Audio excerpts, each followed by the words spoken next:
represented the final triumph in a long-standing and well-disciplined, highly organized struggle that both the NAACP and the NRA knew could only end at the Supreme Court.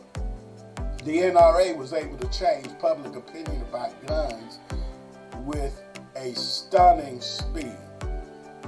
Throughout the 1960s, polls showed that between 50 and 60% of Americans favored an outright ban on handguns. When Chief Justice Warren Burger, a conservative appointed by Richard Nixon, was asked if the Second Amendment guaranteed open-ended access to guns, he said, "This has been the subject of one of the greatest pieces of fraud on the American public by special interest groups that I've ever seen in my lifetime."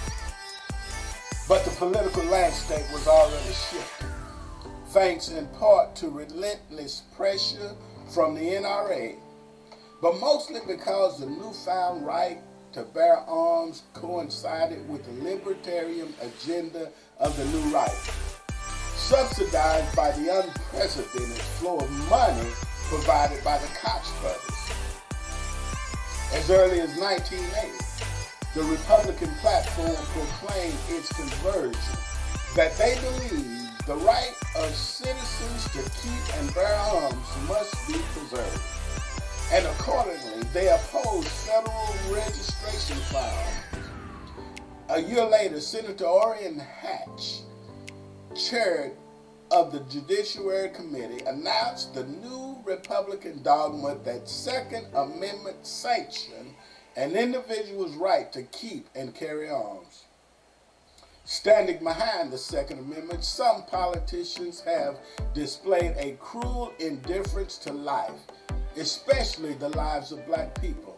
Black people specifically are 500 times more likely to die by gun violence as opposed to United States residents who are 128 times more likely to be killed this way than by international terrorism.